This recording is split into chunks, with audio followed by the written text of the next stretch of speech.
Nous acceptons de nous reconnaître comme tels. Nous la gardons notre misère, nous acceptons de nous reconnaître comme tels, mais nous nous imposons de lutter contre cela, contre cette situation, parce que rien n'est immuable.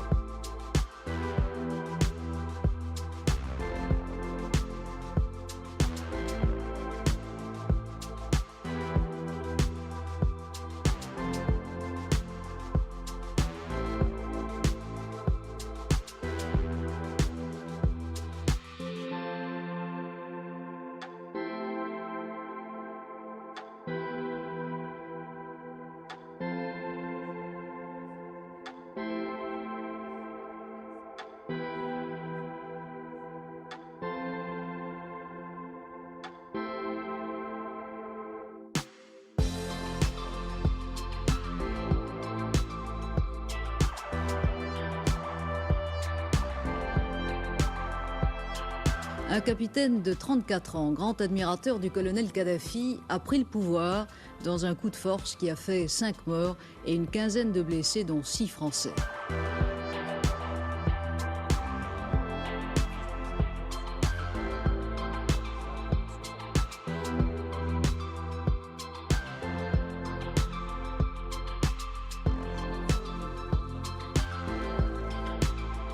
Dans certains pays, seulement 4% de la population réussit à nourrir toute une population de plus de 200 millions d'habitants et même à exporter et à constituer autour de l'agriculture une puissance économique. Il n'est pas normal qu'ici, à plus de 90% d'agriculteurs, de cultivateurs, de paysans, nous ne soyons pas encore en mesure de nous autosuffire.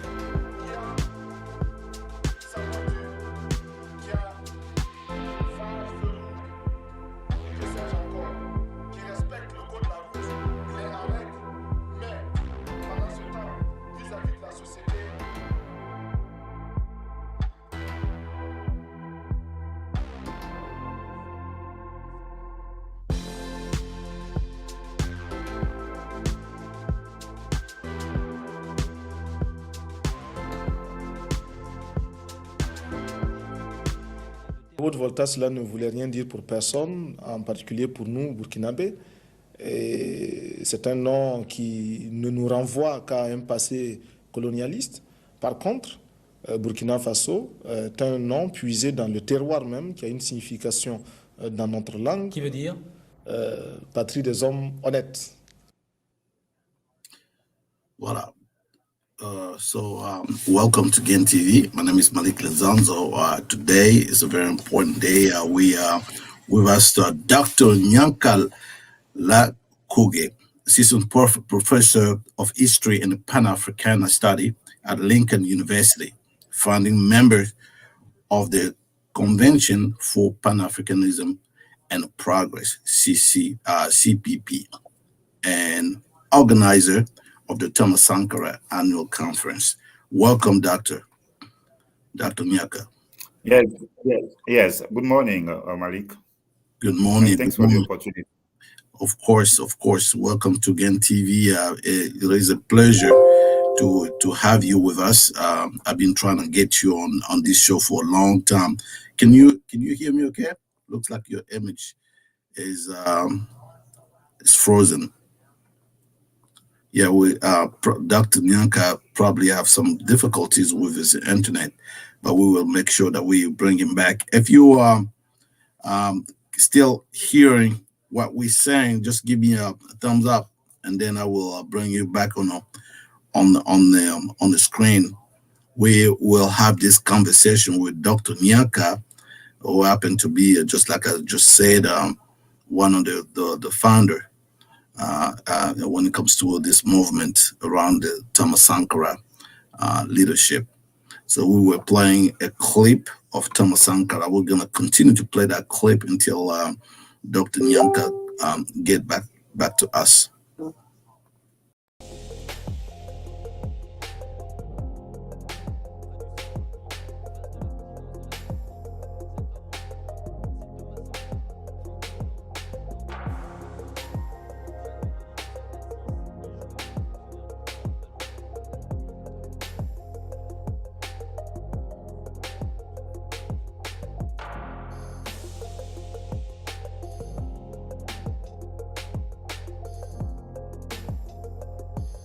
Fini les Mercedes, aujourd'hui les ministres roulent en R5 et sans chauffeur.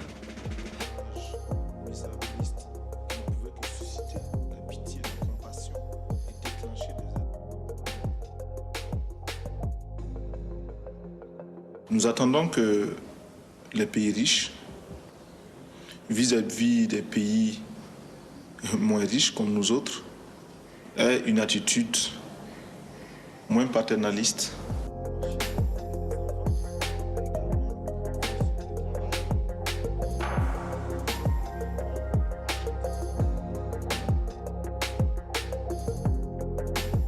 Si nous ne payons pas, nos bailleurs de fonds ne mourront pas. Soyons-en sûrs. Par contre, si nous payons, c'est nous qui allons mourir.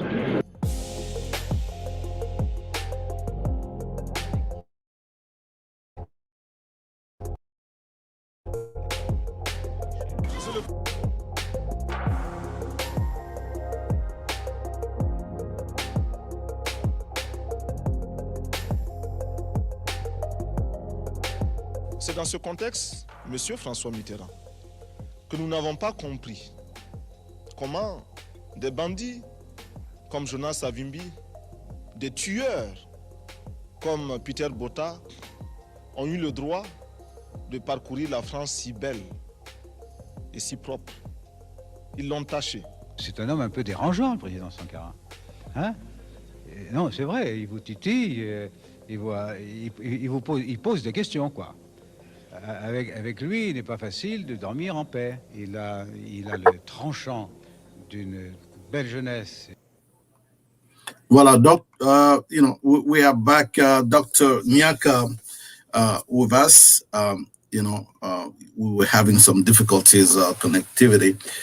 Welcome back again, Dr. Gnaka. And we're gonna have a good conversation because you've been in this movement around Thamas Sankara for a long time.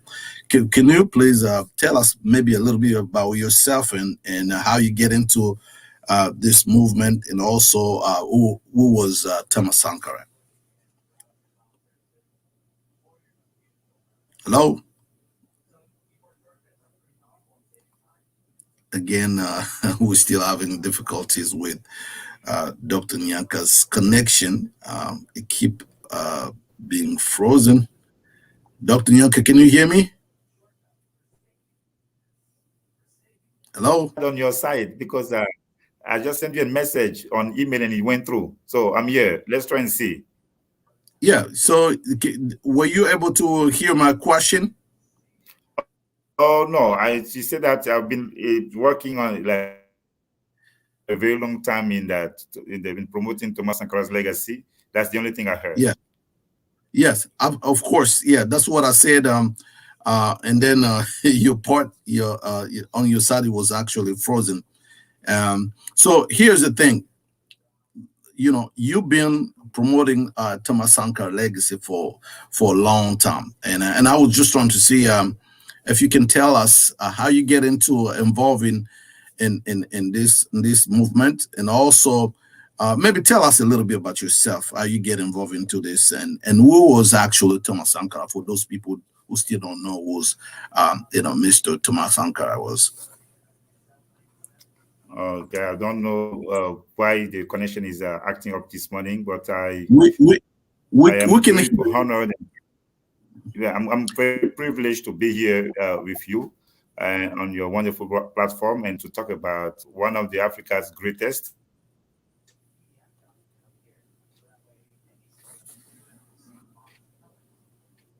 And then when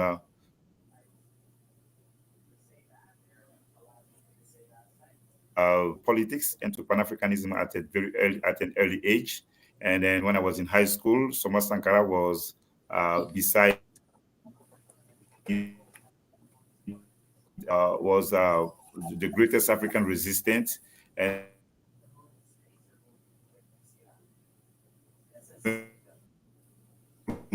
that lead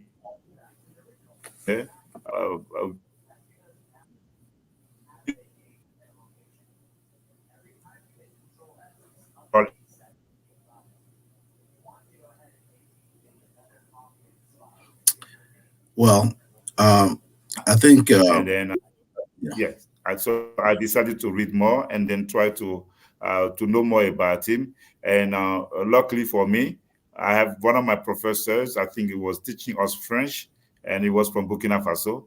And then I was after classes, I will meet with the professor, ask him questions, and this is how. Yeah, the connectivity, you're seriously breaking out. I think it's a little problem with your connection. Sometimes we can hear you, and some other time it's kind of very difficult to hearing what you're saying. We are probably gonna have to shorten this conversation. Yeah. Malik, yes, I don't know if I said that Sankara was going to give a sense of dignity to Africans, and then since that time, now that I pledged myself to contribute to his. Yeah, absolutely. Listen, I was saying that the connections is really not good. We can barely hear everything you're saying. Sometimes it just like right now you're frozen and nobody can hear what you're saying. Dr. Gnaka, I've been knowing you for the last 2 decades, and as a matter of fact, we went to the same university. And ever since I know you, you've been defending, talking about. Yeah, can you hear me now? Because sometimes it's cut off, and then Yeah, I think he's on your side. No, I mean we've been doing this show, Dr. Gnaka. I have no problem. Okay, right no now, anyway, let's go. So right now you can talk, and then while you're talking, it just go blank, and your image will be frozen. So it's not here because I'm still here. Yeah. So I was saying that I believe I've been knowing you for almost 2 decades now, and that it's been a long time, and I know you as somebody who always push this this movement, pushing the leg. So Malik, yeah. So can I try to do that on the cell phone? Yeah. Use your cell phone. Yeah, let's try and do that because just log out with this connection, and then log out. I'm going to click on the link that I sent you. That I sent you on Facebook. Click on that link. Yeah, use your cell phone, and you can do it now. I press stop. Come. You see the link that I sent you? Log me out. So this one log me out so that I can. Just go. Like, I prefer you to stay here until you get connected. Go on your cell phone and check your inbox in Facebook, and click on that link on your phone. So when you get in, so I can disconnect you on your computer. No problem. I'm going to do that now. Yeah. Yeah, I mean, sometimes it's clear, sometimes it's not. But yes, I was just saying that it's been more than 2 decades that I've been knowing you, and you always been somebody who promote Thomas Sankara legacy. And I was just thinking this is the right time for you to come on the show to tell us, in the light of that documentary made by Franz van Kaart. It is so ironic that sometimes the same people that we the fight is with tend to on the other side act like the same one that promote the very same people that that are victim to the system. Yes, you see that documentary was on Franz van Kaart. And if you watched everything, you will find out that when Thomas Sankara was assassinated, there was some French people that was there was a victim. I mean, there was maybe they passed away or dead during that assassination, and you wonder yourself why the French people are part of this. you know. Yeah, And yeah. you found out you know, a lot of them was you know, part of this assassination plot. Yeah, it's a very. I love your question because usually when I talk about Sankara, I think that's the first time I'm hearing that question, and then I like it a lot because it's going to give me the opportunity to talk about some other African heroes. Yeah, so Thomas Sankara, as you know, he was a Pan-Africanist. He was fighting against neocolonialism, and he was promoting endogenous and then African development. He empowered his country, promoted women, fight against, like he promoted women, and then so it was a man of integrity.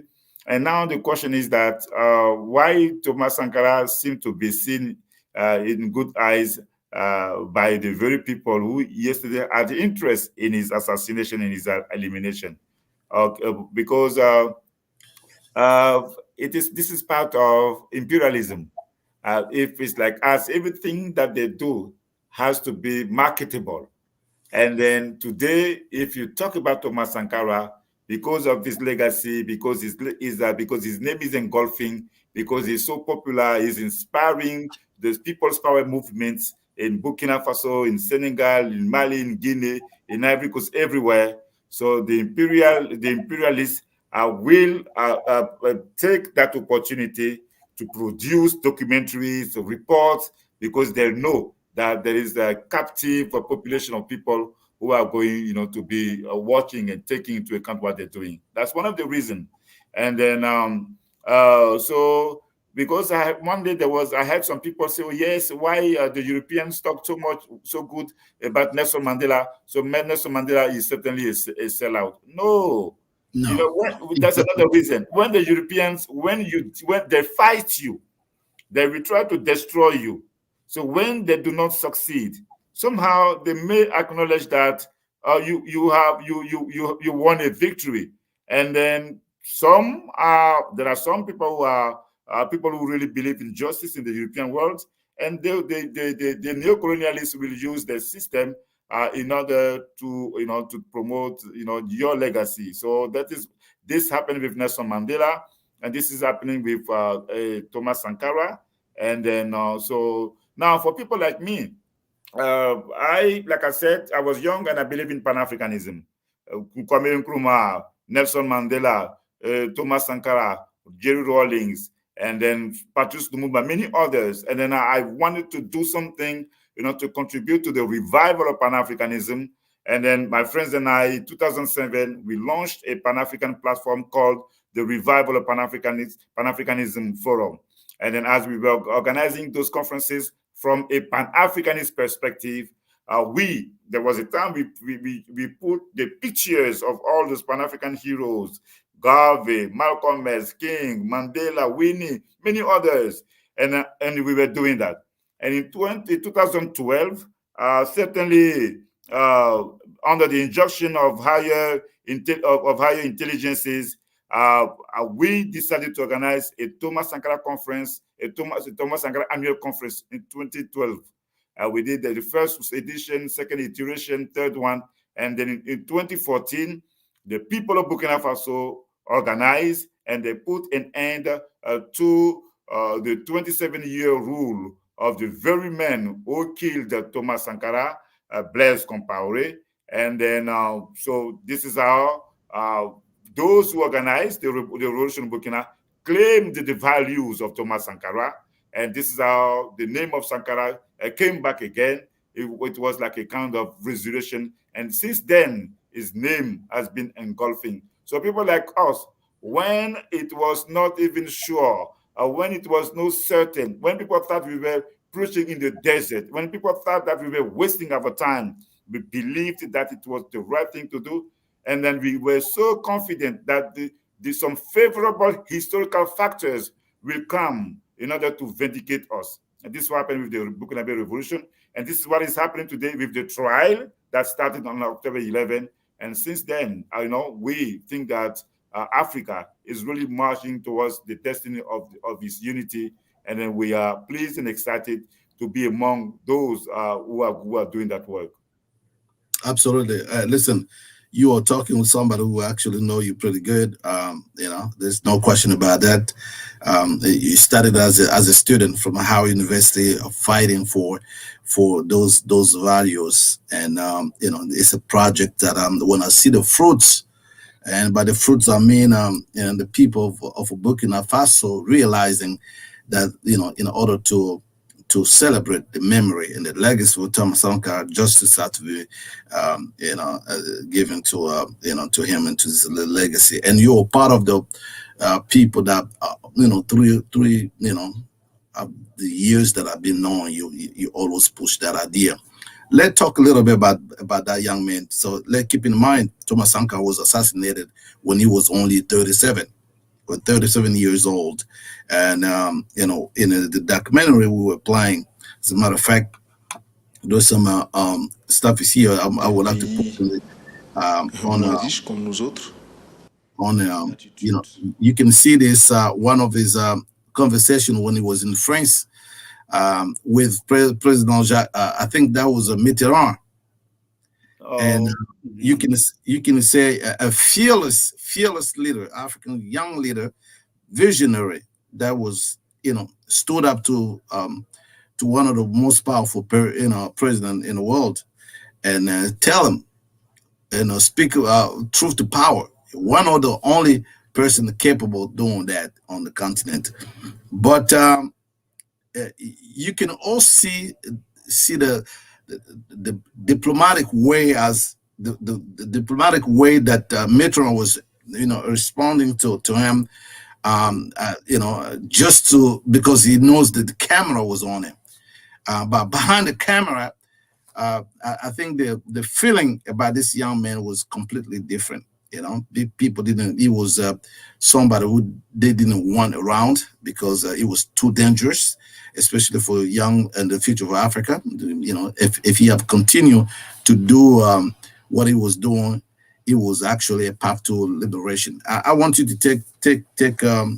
take from there and tell us a little bit the kind of dynamics between this young man and the former colonizer or the or France, for the sake of this conversation. What was the kind of relationship between the Sankara and France? Did they like him? Because we see on the picture on the picture here, we see Mitterrand talking to him as if he understood that he was a young, full of energy, and that was a good thing. Do you think that was truly a sentiment about this man? Yeah, so Sankara was definitely a threat. It was a threat. People revered him so much in Africa because he was defending the interests of his people, and then giving them the confidence to believe in the power to change their own lives. And then he was promoting justice, not only in Africa, but in the world.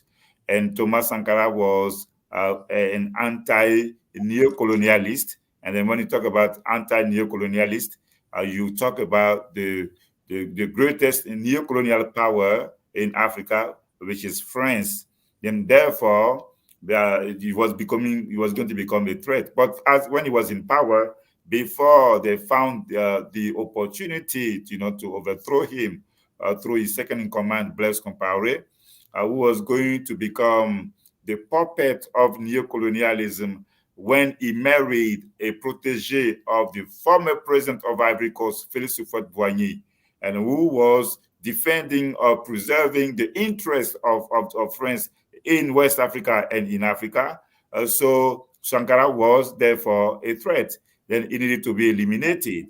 And then there was a couple of attempts, and then when they succeeded, and then he was gone. So in front, like he said, in front of the cameras, Mitterrand had to act as if he understood, the bravery of Thomas Sankara, that his youth, his vision, his passion, but at the same time, they knew that he has to be taken out, and this is what they did.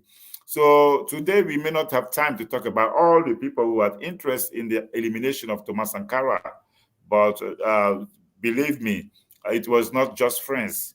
who had interest in the elimination of Thomas Sankara. He was a threat to the first president of Ivory Coast, the president of my country. He was even also a threat to Gaddafi. Many people do not know that aspect of the story, because Sankara was rising as a very important figure. And based on the information that we had, a couple of weeks, a couple of months before the assassination of Thomas Sankara, Blaise Compaoré was like in some intensified interaction with Gaddafi. So all those elements put together, we can say that it was not just one person who had interest in the assassination of Thomas Sankara, all of them, but the immediate beneficiary of the bloody coup d'etat, the one who orchestrated and who masterminded that coup d'etat, was going to be the second in command of the Burkinabe Revolution, Blaise Compaoré, who thought that the time had come for a kind of rectification, as he could not continue on that revolutionary path that Thomas Sankara was promoting or was advocating. So, I mean, one of the things that make me puzzled when it comes to trying to understand the dynamics, the things that was going on that time. You also remember that at one point, Thomas Sankara went to Libya, meet with Gaddafi, and it seems to me that he could find in Mr. Gaddafi same kind of a energy and the refusal of their imperialism. But I'm just surprised because this is like new information you're giving me right now. Yes, but yes, the Sankara is like I said today, we may not have time to go into all those details. Yes, it's like I'm going to give you an example, so that you can see.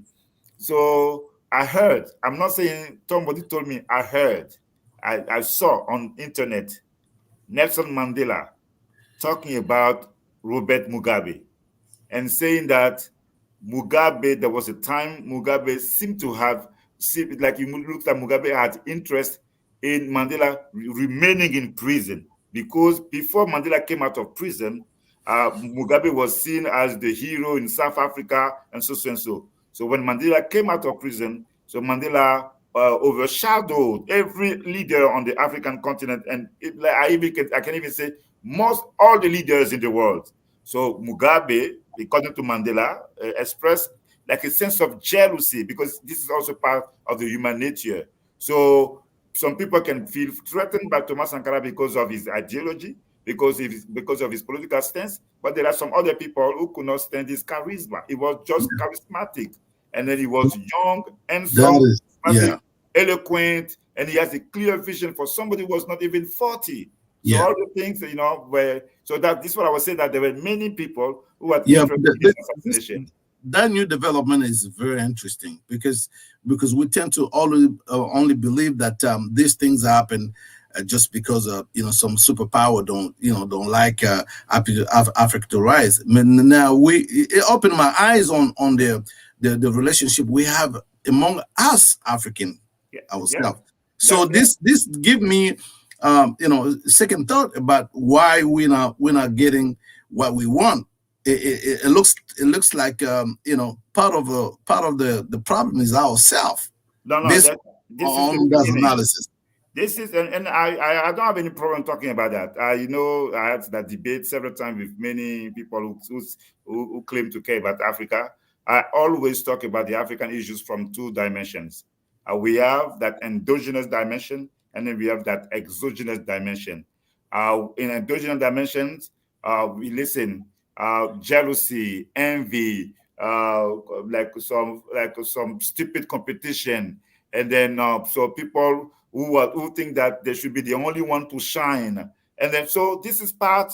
Listen, I've been involved in so many organizations, and I've seen people doing those kind of things. And I even there were some times I like to tell some of my friends, I say, but listen, everything that we are doing here, there is no white men here around us. There is no white man, but this is part of the human nature, and it seems to be so developed in Africans, and for some reason we do not address that. So yes, Blaise Compaoré, people have to know that even if the Europeans wanted the Blaise Compaoré even if they wanted Thomas Sankara dead, Blaise Compaoré himself as a man who was playing the second role since he met Thomas Sankara, because he's not articulate like Thomas Sankara, because he was not as brilliant when it comes to intellectual thought like Thomas Sankara. Of course, he was very shrewd. So he knew how to do coups, and he knew how to do all those things.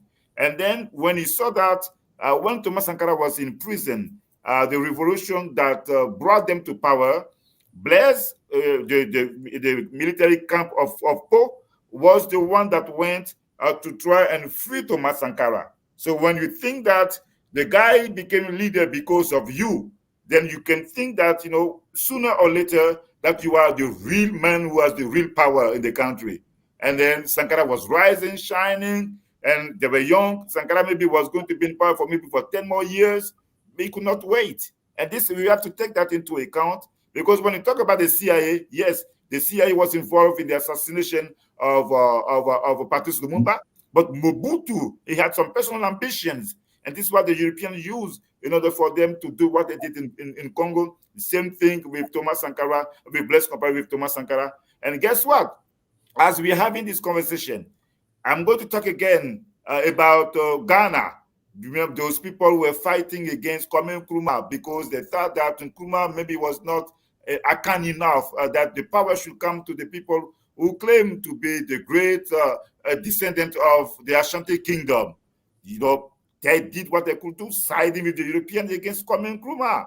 In the case of South Africa, when Mandela spent 27 years in prison, and he came out of prison, and everyone was ready for him to be the leader of South Africa.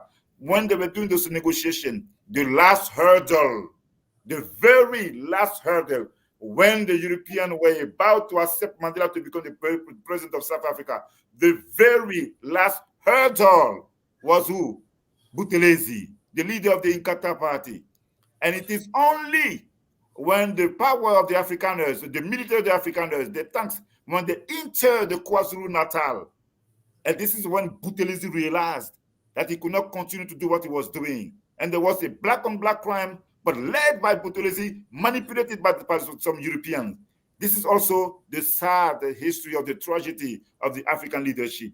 So Mandela, maybe because it was what God wanted, somehow masterminded Buthelezi and the Europeans, and he became president of South Africa, and he built like a lasting nation, like a peace-lasting nation. And then later on, Buthelezi himself was going to become the Minister of Interior, so that he can fix what he was destroying. So that's why people talk about Mandela as such a great leader. So yes, so that's a problem. And then the snakes are always everywhere. Those who betray are always everywhere. And then Sankara did not want to neutralize, because he said himself that if there was a coup that was going to be orchestrated by Blaise Compaoré, there is no way anyone could even stop that coup d'etat. And that is also that like fatal option that he chose. And then that's why, we found ourselves in that situation. Wow. I mean, I don't know how much time, doctor, you're a busy man. I don't know how much time I'm going to have with you. We can continue a little bit. Okay. So here's the thing. Honestly, at one point when I keep watching this, all the good ideas, the reforms that this man in a very speed up way. At one point I was thinking maybe people of Burkina Faso, maybe a lot of them were not actually ready for that kind of change. Because if you go from him saying, no more Mercedes, everybody gonna drive an humble car. And I just can't imagine how angry some even around them, people around him, so those ministers. Do you think in general, most people were happy, not really happy, ready for the kind of change he was trying to bring into the country? No, not everyone was happy. Well, not everyone was happy, and not everyone was ready. The first not to be happy and the first not to be ready was Blaise Compaoré, because that's something people don't know. I know if people do research, they will see that when Sankara, decided to sell those Mercedes Benz, in order to buy what we call Peugeot, Renault, small cars, the small cars.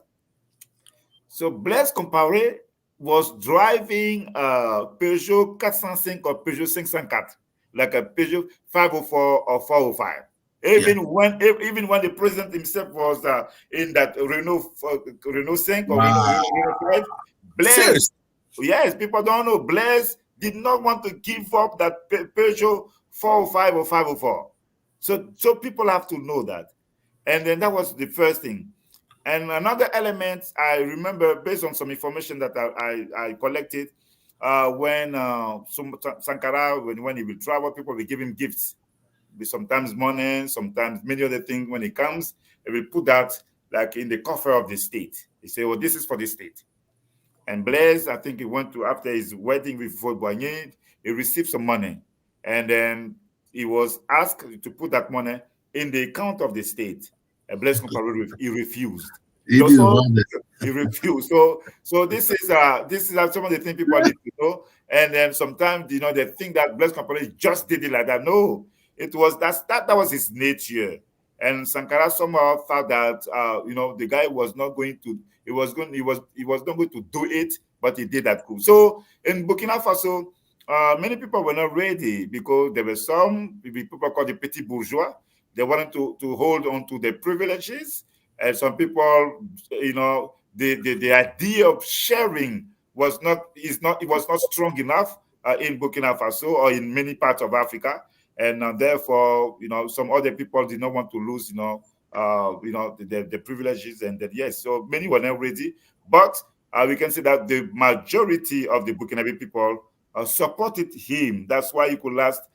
That's why he was in power for 4 good years. They supported him. They believed in him. They were building many other things, schools here and there, because of the attachment to the vision that Thomas Sankara was promoting. And he was not talking the talk. He was also walking the walk. And then that's why people had faith in him. And yes, this is what I would say, to answer your question. Wow. I mean, but also you have to keep in mind that part of the situation here was that, when he started to talk about the debt, the exterior debt, him saying that, hey, listen, the European or the West don't really need the money that we pay to them, but if they can still survive and live without it. But if that money that we pay to them, if we stop paying, it will be beneficial for us. But that money is not really important to the European or to the West. So we should find a way to cut off, or to find or not to pay, or just to maybe forgive the debt. Do you think that also part of him getting in trouble, having trouble? Well, yeah, people say that, but I don't think that was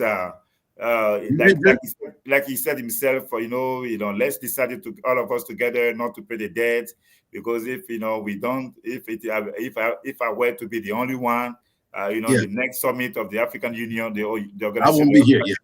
I will not be here, and then as it's a kind of a prophecy, but that was not major as a major element to his death. Oh yes, as the current people. I won't say it's a major. It is a part of it, because there were some, But I want to seize the opportunity of the question that you asked for me to talk about that Jubilee 2000 coalition campaign movement. Yeah, and then I was involved in it in 1998. They started that in England, 1997, and then I joined the movement when I was a journalist back home in Ivory Coast. And then, so I was supporting that movement, for the cancellation of African debt. So, but guess what? I was saying that 1998, but Thomas Sankara in the 80s, in the late 80s, already as a visionary, he was already talking about the importance for Africans to come together in order to refuse to pay that colonial debt, or that debt which was a burden on the population and the burden on the coffers of African states. Because if you have to give 30% of your budget every year to the European countries, how you going to be able, to implement a true development?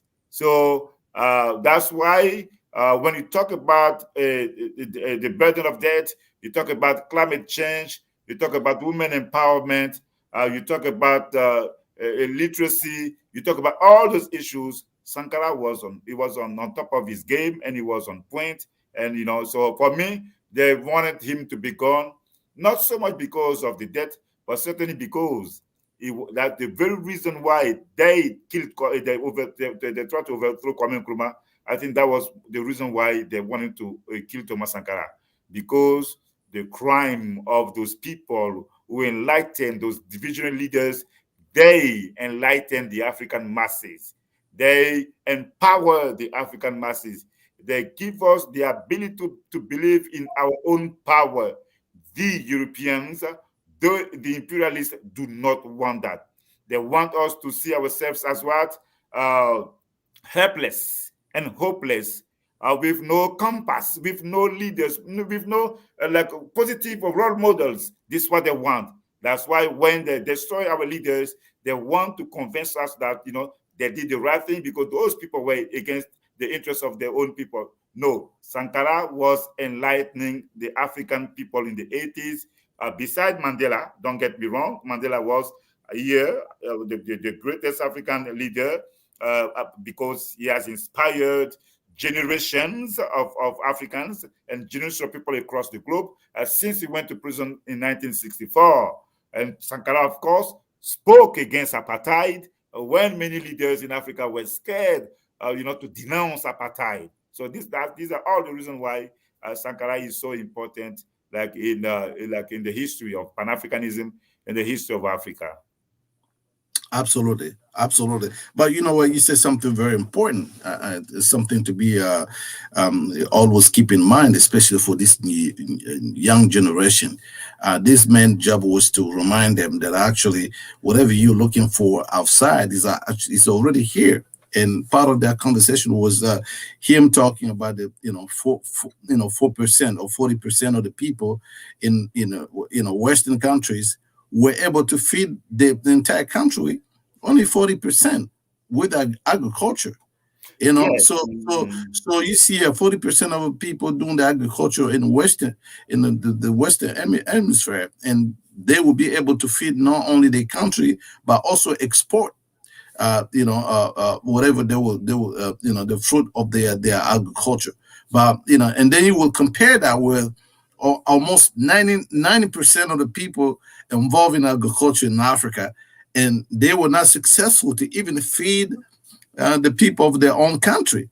So that the kind of just to piggyback on what you were saying about him enlightening and keep on educating the African people, young in particular, to be self-sufficient. Yeah, I think that's a part of his promotion, is to make sure that we were capable of being ourselves and produce for ourselves. You wanna piggyback on that? Yes, yes, very important. Yes, Thomas Sankara was promoting self-sufficiency, self-reliance, and then self-development. This is what he was promoting. And then one thing that he said, which was very interesting, they asked him, what is imperialism? And I think he gave a beautiful answer. He said, the food that you eat, the rice that is in your plate, that is imported, that is imperialism. Because I'm saying that in order to, add to what you just said, because it is not because we are not capable of producing food in order to feed ourselves. It is because there is a system that is put into place that system does not want people to be self-sufficient, because people want to produce a chicken from the United States, and they want to be able, because they see the world as a market, they want to produce chicken in the United States and send that to South Africa, the frozen chicken to South Africa or to Ghana. This is what they do. That's the system. And I remember there's a president of Malawi. When I saw him came to the United States, he was at the Woodrow Wilson Center, and he was talking. And then when he wanted to do the agricultural reform of his country, everything that he was doing, the European opposed. what he was doing. He wanted to subsidize agriculture. They say, no, you cannot do that. The same people who are saying you cannot subsidize agriculture, they're subsidizing agriculture in the West, so that people can sell their products at a cheaper price and then dump, their products in like the third world in Africa.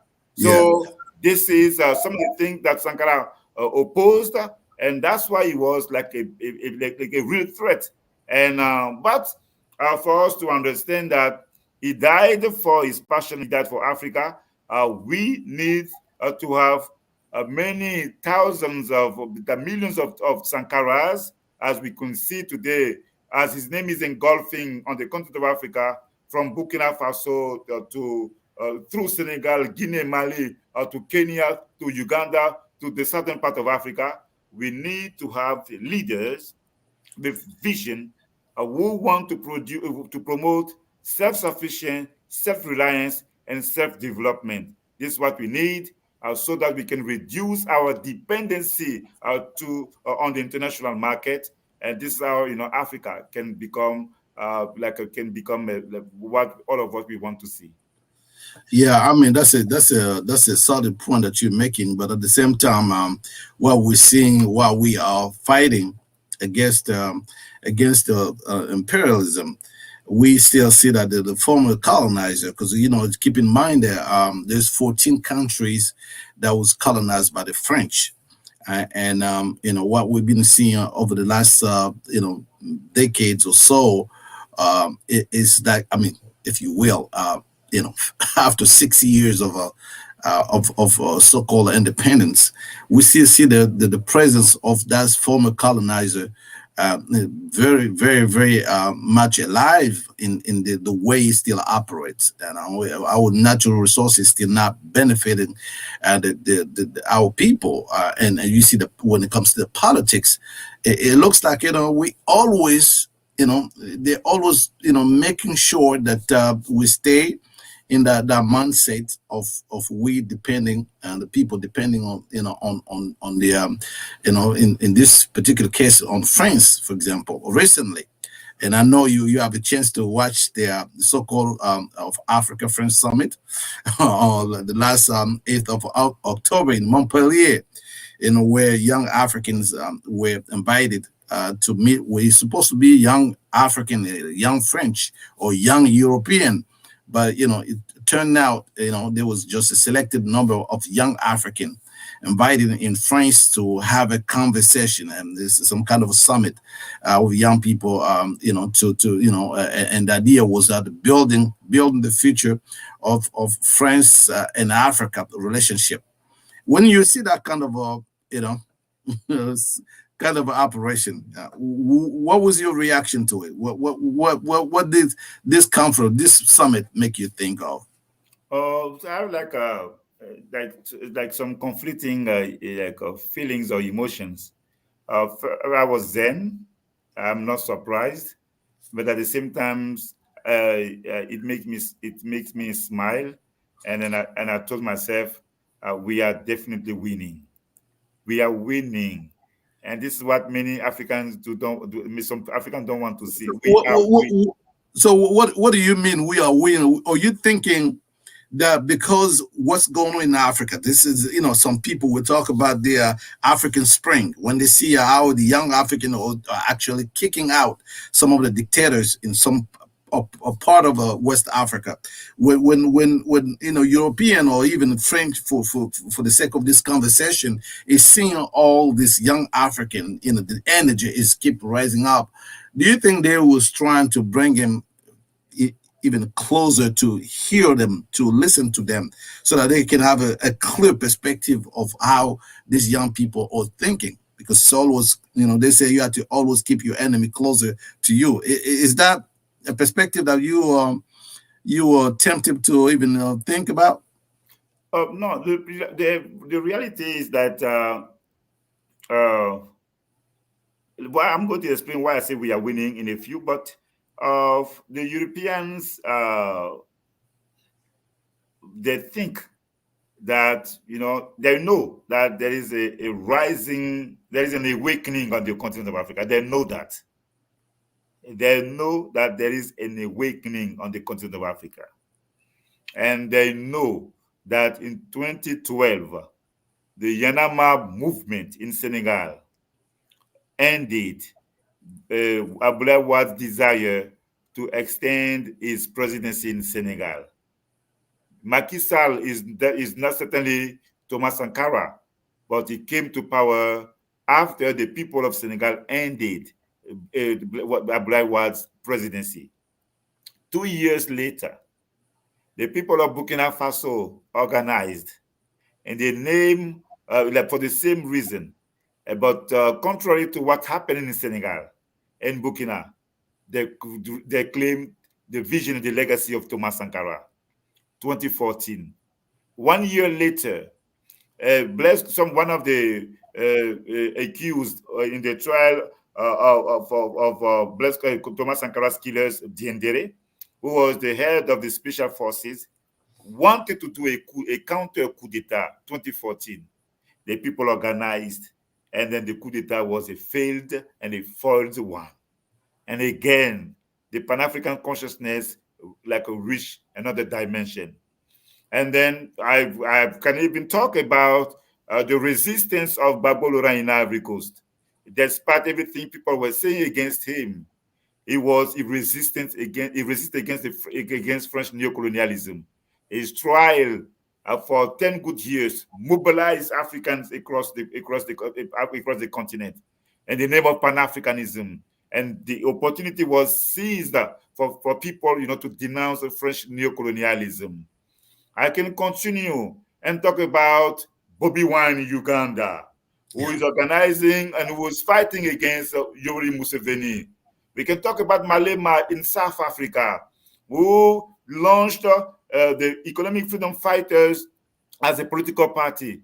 And then in Malawi, in Namibia, in Ghana, we saw people organizing and they're trying to create a different type of political party called Economic Freedom Fighters. I can give you the example of Kemi Seba, who launched that campaign against the CFA franc.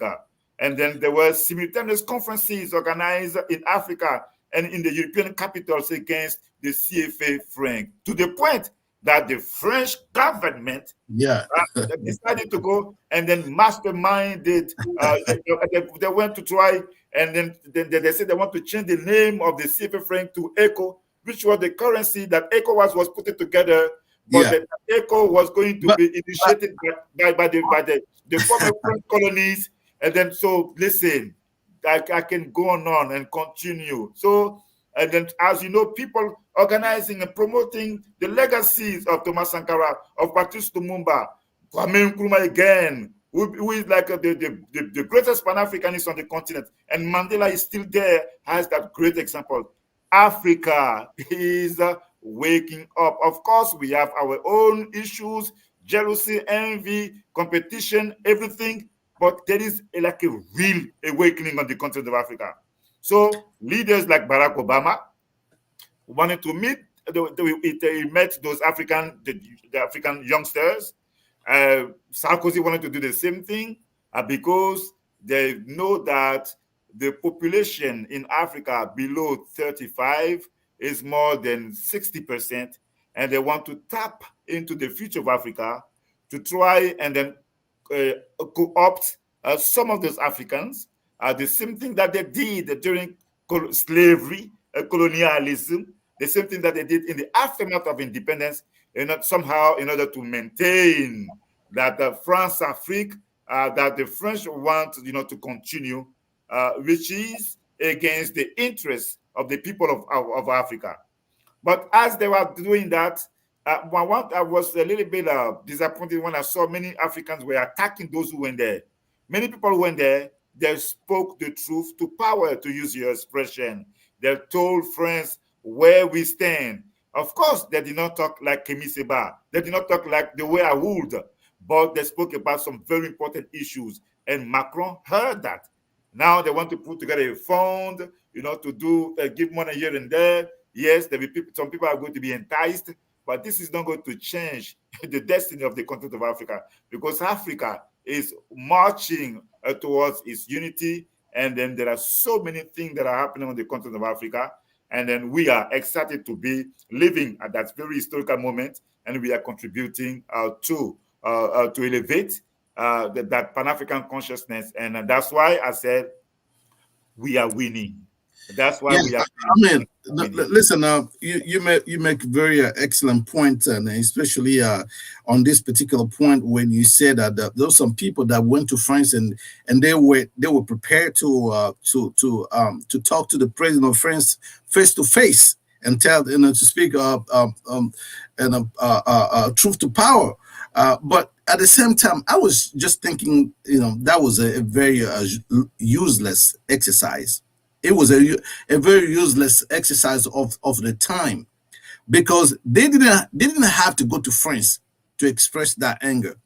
No, listen, Malik. Let me tell you something. No. Let me finish my point, and then I'll let you talk. Okay, no problem. Because at this point, what I'm thinking was that in the end of that conversation, I mean, there was some handshakes and people trying, because when the president started to say, listen, we're going to do this, we're going to do some collect some money to help Africa, and that young lady that really I was impressed with her when she was talking first. Listen, when we talk about terrorism, this is not just an African issue. This is a global issue, because terrorists not only affect us, but also affect you as a the country in the West, because they affect democracy. Therefore, you have to be concerned. She also talked about, somebody else also talked about, the aid, that we no longer want to be a part of this relationship based on aid. We want to be self-sufficient. Again, it kind of joined the point that you were making about the vision of Thomas Sankara. But you've seen in a documentary Thomas Sankara going to France and they kind of telling the truth to President Mitterrand. Here where we stand. What was the outcome of that? Like, I'm not rejecting the fact that, yes, we have to come over there and tell them like it is. But you also have to understand that a smart man used the past to construct the future. These people, you're not gonna win by coming to confront them. How many Chinese people come to the United States and confront America about what they're gonna be doing with their economics? No, they don't. They don't. What they do is that they learn from history, they concentrate, and then they start going to work. You don't have to go to France and tell them, hey, we're so angry about you. That's supposed to be your economic enemy. These people are not, you think France is ready to leave behind those 500 billion that they have every year that come to the economy? They want to hear what you're about to say. They want to see how angry you are. They want you, and you go over there and tell them exactly what they want to hear, and they will build on the new strategy. You think we're still under the control by mistake? Because they're thinking about it now. How many times the French will come to Africa and tell the African people what they've been thinking? They're not telling us. So why should we go over there and, like, children? We've been blaming African leaders. When they want to reconciliate, reconciliation among them, what they do? They go to France. When they want everything, they go to France, as if we are incapable of staying home and solving our issue, our own issues. I'll let you continue on that. No, listen, you have a very good point, but you see, one thing I want to invite you to see is that we are in the field of politics. You see.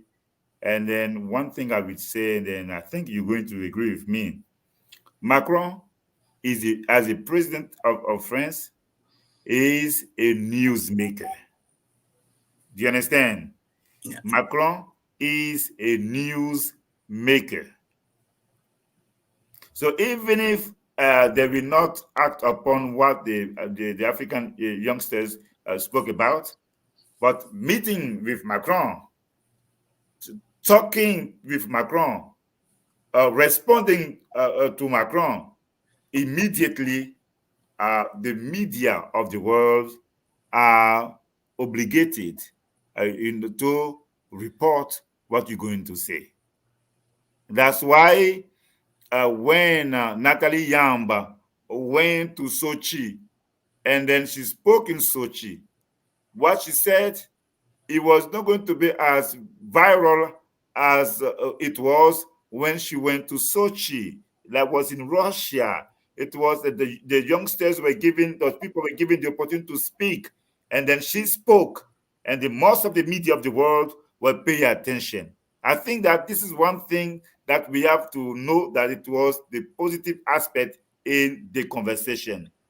Number two, like I said, even if it is not, even if I would have spoken in a different way, like a stronger than what they said.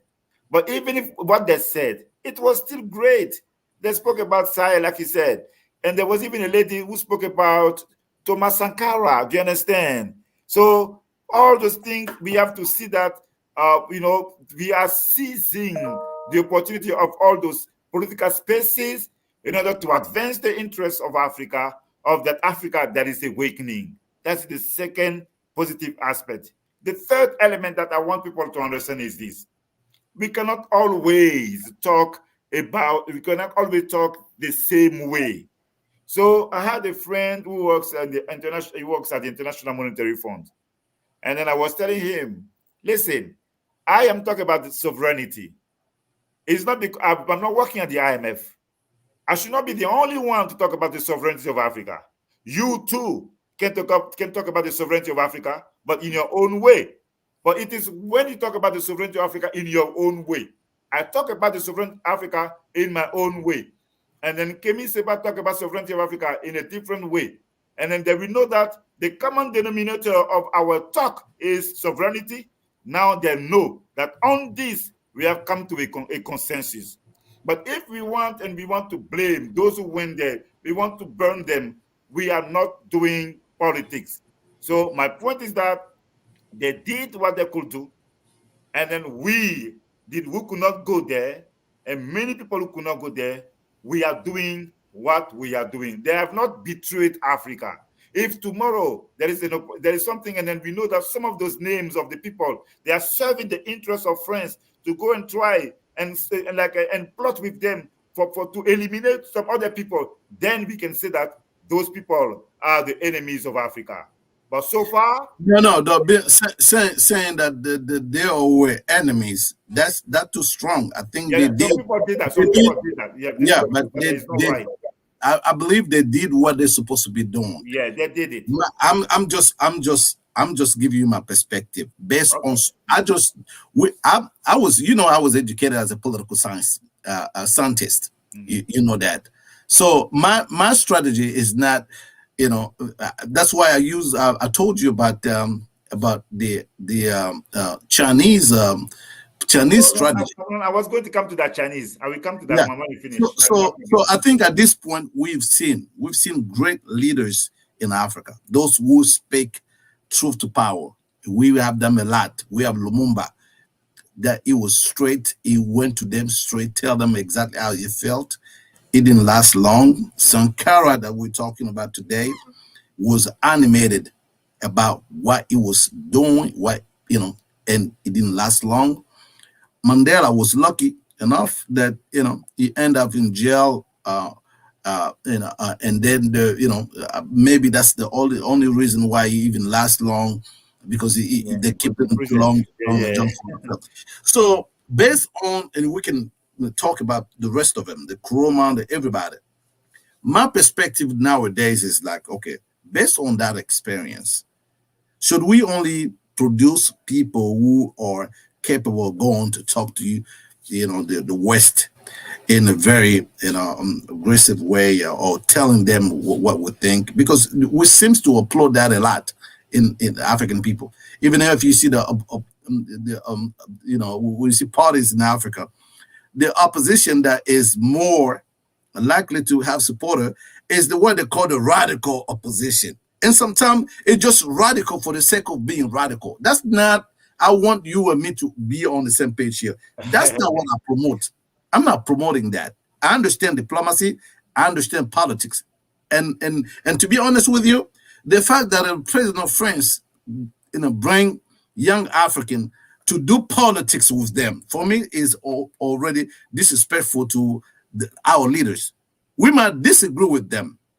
We might disagree with our leaders. They're not perfect, and we know part of the reason why they're not doing what they're supposed to do because of that relationship. So now when you step forward and go and collect all of these young people on some criteria that you only know and talk to them about the future of Africa. Of course, we know young people are the future, but we have institution. The president is the one, responsible to be able to negotiate or to talk about those people. And then if we don't have that president, you should help us to have a process, democratic process, so that we can change that president. But you guys don't do that.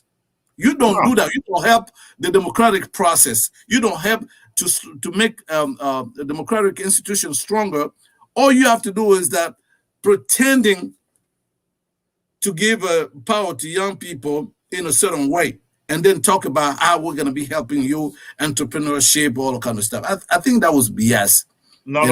Yeah, Malik, I agree. BS. Yeah, I agree. Yeah, I agree. But my point is that I understand that. My point is that Macron did not do that for the interest of Africa. He was not doing that. There is we have some I know like a great Pan-Africanist, Amzat Boukari, who was a co-editor of a book called in French La France-Afrique, l'empire qui refuse de mourir, or France-Afrique, the empire which refuses to die. So yeah, it came out like just a couple of weeks ago. So, no, I want to read that. Oh yes, it's there. It's online. It's a great book. Like I have to order it. I saw a few pages. It's like 1,000 pages, and it's a great book.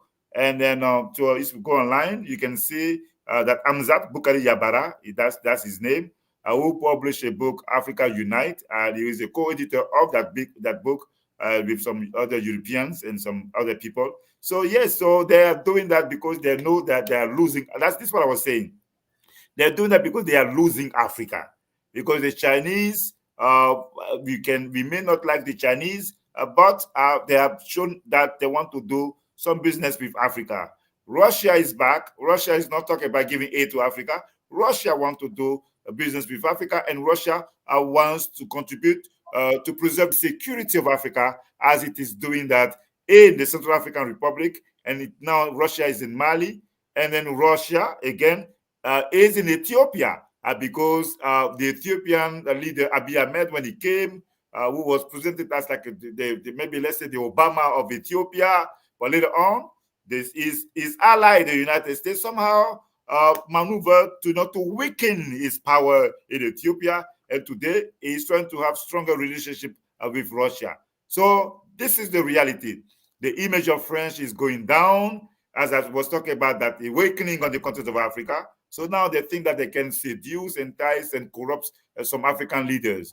Of course, they want to they use as a pretext the necessity to have a conversation, but we know that they want to select people they want to corrupt, entice, in order to choose from them leaders who may continue their legacy. But I said that this cannot work. Like this, what I was saying, because the awakening is strong. There is a rising Pan-African consciousness, and then it's going to be like that for a very long time. Now, talk about the Chinese. One thing where I will disagree with you, this is what I'm going to tell you. Yes, we don't always have, to be confrontational. I agree with you. But at the same time, we are involved in multiple battles in Africa. We are involved in the battle for the survival of the continent of Africa. We are involved in the battle of ideas, in the battle of paradigms.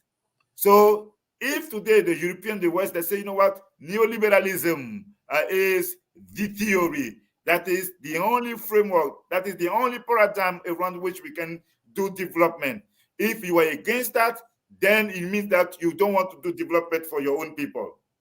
But we need to have theoreticians, theorists, scholars, social activists to tell the West, no, your neoliberalism that brought to its knees Europe, in the age of COVID-19, as most of the things that they needed in order to preserve the lives of the European were produced in China. Even the mask. We don't need to go to France to lay out our strategy. No. Listen, Mali, let me say, my point is that some people can go there. I did not go to France. I'm here with you. Kemi Seba did not go to France. He was doing his work. Amzat Bukari Yabara did not go to France. And then Edukubru did not go to France. And then many other people did not go to France. But do you know what? Do you know why I say that? No. You are one of the most powerful guy in our community here in the United States when it comes to the consciousness of the history of our people. You know the history of Haiti, the leadership and how they were able to fight. I'm talking about physically. One of the most powerful African country that were able to, maybe aside from Ethiopia, capable of giving misery when it comes to a physical fight to the West, to France, for example. What was the biggest mistake that the leader made? The biggest mistake was to leave Haiti and to go to France, believing these people are going to have some kind of negotiation or diplomatic negotiation with them. And what happened? So if we don't learn from history, we keep repeating the same thing. I'm not saying stuff just for the sake of saying. I've studied our leaders. I've seen some of them, dying at a younger age. You think if Thomas Sankara was dead at Mandela age, Lumumba was dead at Mandela age, you think a lot of stuff won't be changed? Of course. They were serious. They were serious, and they had the interest. So we have to change. We have to change this perspective, because I also seen every time that when there's a problem between the African leaders, what they do, they go to France. So can we stop? Can we stop that attitude? I agree. So that's what I'm saying. I agree. But on the Chinese, though, I wanted to say that. No, Chinese, I was just using, I call it the Chinese strategy. Yeah, but I'm saying that there was a time the Chinese were very confrontational. This is what I wanted to say. Before the revolution of Mao Zedong, so the Chinese, they had, with Mao, they had to expel the European invaders, and then the Asian invaders, they did that. And then during the Cold War, the Chinese were fighting with the American in Asia. The Americans were promoting the domino theory.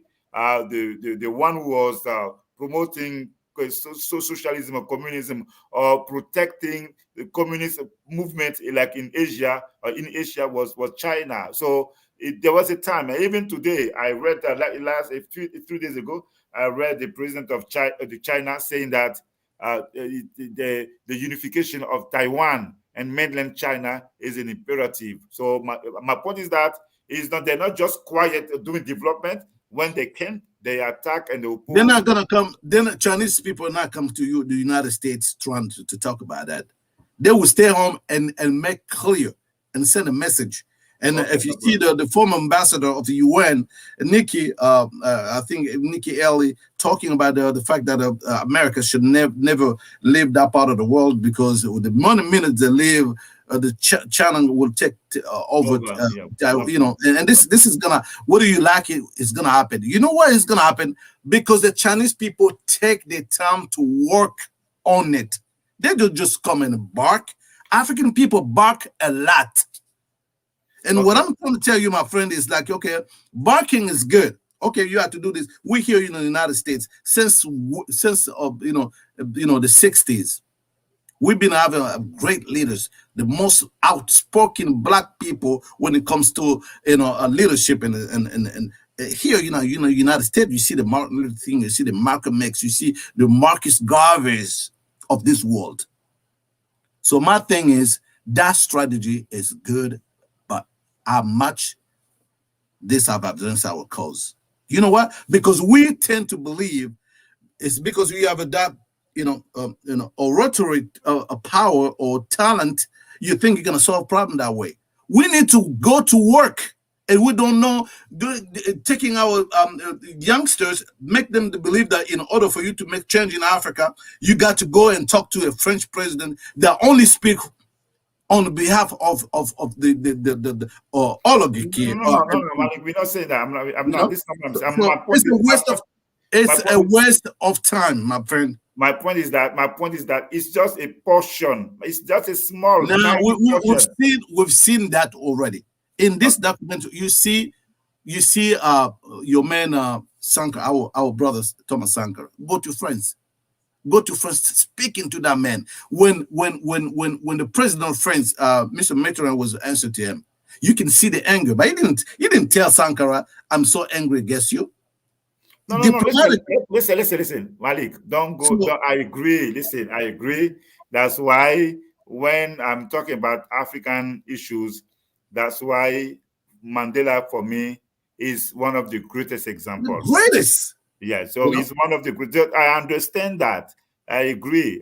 That's why Mandela, because when I see people attacking Mandela, oh yes, Mandela, he compromised with the European, they don't know what Mandela. Mandela, he masterminded them. He outsmarted the West. He did that. He outsmarted the West. He outsmarted the West. He did that. Yeah, it did that. So you say that. And I would agree with you when you say he outshined all the leaders on a global scale. No, he did that. And how he did that, when he came out of prison, when he could, he will denounce. And then when there was a time he could denounce and he refused to talk. And then, yes, Mandela, so from this particular issue that you are talking about, we had an example, is Mandela. And he is my source of inspiration when it comes to things like that. Even myself today, everything that I'm doing now, I'm doing that because some people, somebody needed to do it. We want to empower our people. We want to educate our people. But if I were to be in a position of leadership, do you think I will be wasting my time to denounce the European all the time? No, I'm going to put people at work. Go and work. Let's do what we said that we were going to do. I agree with you. It's not a debate on that. I completely agree with you. And I've already shared with some of my friends that say, oh, so you try to say that if tomorrow you become a leader. I say, yes, if I become a leader, why do you think I'm going to go and talk about l'impérialisme français? No, I don't need to do that. Sankara did it. Okay, you open our eyes. Now, let's do some of the things Sankara did, Kwame Nkrumah did, Mandela did. We have to ask Africans to organize, to grow food, to feed themselves and feed the community. They have to invest in solar power, in renewable energy, in order to fight against climate change. They have to come with some inventions. If your leader is not doing what you want him to do, you have to think about development as a fight, as a battle, organize. Find a way for you to have the funding that you need for your invention to come and change not only your country, Africa, but the world. That is, my brother, the speech I'm preparing that I will deliver one day. What do you think about your brother from Ghana, the president of Ghana? Oh yes, I go often to Ghana, so I don't want to talk about him. I see. You are going from an active. You going from an activist to a politician now. Oh, no, of course, this is what I was trying to tell you. So I go to Ghana. So listen. Let me tell you. Nana Akufo-Addo definitely is not among the leaders that I truly admire. Like he's not. I won't put him in the group of Nkrumah, Sankara, Mandela, Kwame Nkrumah, and then Lumumba and many others, Samora Machel. But even though he is not putting into place the strategy to reduce the neo-colonial interference of the Europeans in Ghana, but part of his rhetoric, we claim it, part of his rhetoric is good. When, even if it was for a business from a business perspective, it declared 2019 the year of return, and then almost 1 million people of African descent went to Ghana. For Pan-Africanists, it is good, even if it's not really promoting the legacy of Kwame Nkrumah, or even if He wants to support. How you say that he doesn't promote the legacy when somebody? No. This is Ghana politics. Nana Akufo-Addo is a member of the national the NPP. I don't know, it's a National Patriotic Party in Ghana. And then, so we have the NDC, which was created by Rawlings. And then, like in many African countries, that ethnicity is a real issue. Yes, Ghanaians are not fighting over ethnicity, but the NPP is believed to be the party in which you can see many Akan people, the Ashanti people, the Fantes, the Bono. You will see them, many of them, in the NPP. Nkrumah's party, which was the Convention of People's Party, became weak. It was even banned when Nkrumah was overthrown for more than 2 decades. And then we have Rawlings came and he created his party. Rawlings is away. And then we can see that many non-Akans are in the NDC. And then the NDC seemed to be a left-leaning party at the NDC. And then at the same time, they seem somehow to claim part of the Kwame Nkrumah's legacy. But the NPP, which was in the tradition of those who were against Kwame Nkrumah and who attempted to overthrow Kwame Nkrumah, they are the descendants of those who fought against Nkrumah. They are the people who find themselves in the NPP. So in Ghana, there was a huge debate. There was, I think on September, there was like what people call the Founders Day in Ghana. Founders Day. I think it was September 21st, Kwame Nkrumah's birthday.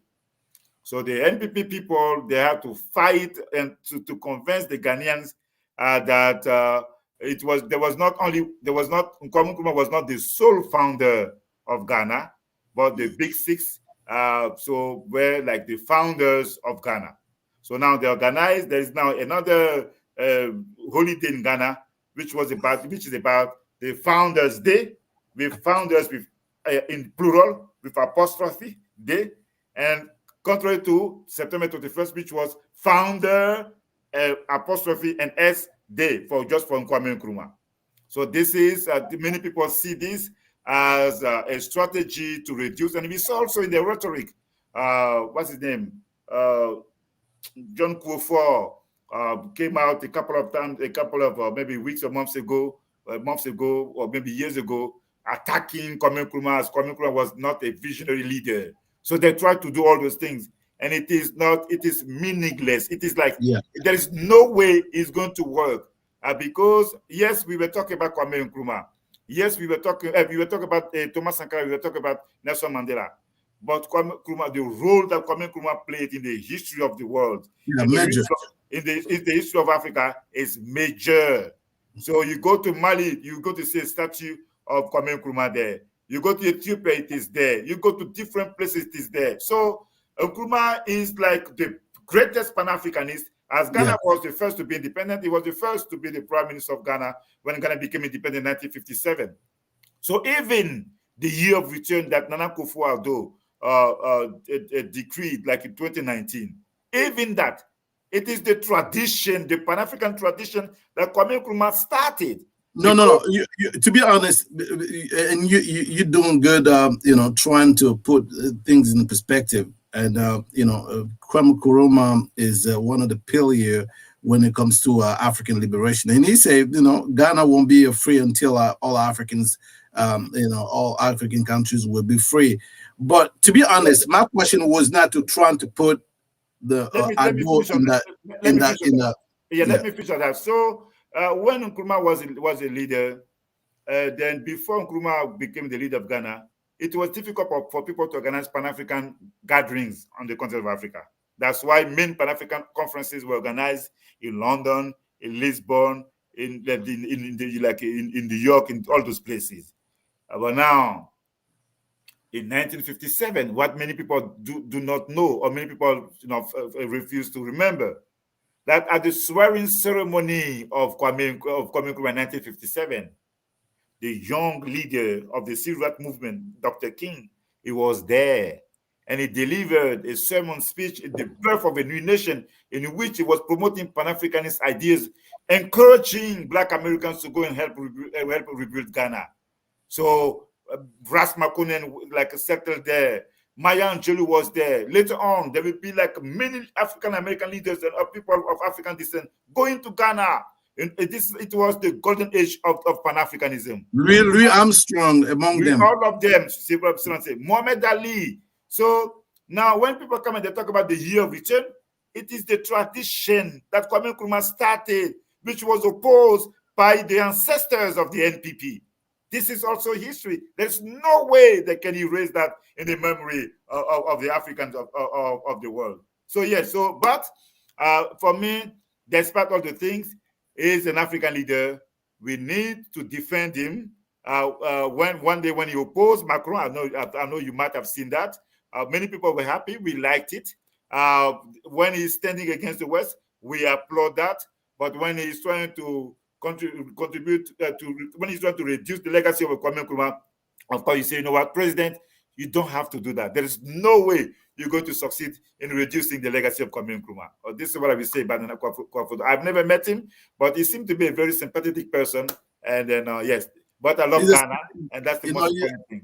He's a smart man, and my hope will be if the president watching this show is that he better meet with you, because he will definitely. But we want stability in Ghana. It's important. Yeah. Yes, they are doing those coup d'etats in Guinea, Mali. It may even touch Ivory Coast. But we want peace in Ghana, and then we want Nana Akufo-Addo and the leaders of the NDC to understand that there are many people who are hurting in Ghana, and people are not doing enough in order to meet the interests of the people. A coup can happen in Ghana. We don't want that. So we hope that the leaders will fix what they need to fix in order to prevent whatever revolution may happen in Ghana. Absolutely. If you join us right now, we will have Dr. Gnaka, who happens to be one of the leading figure in our African immigrant community here in the United States, professor at Lincoln University. My friend, it's always a pleasure to speak with you. I think we went from 45 minutes; it's more than an hour. It tells you. It tells you that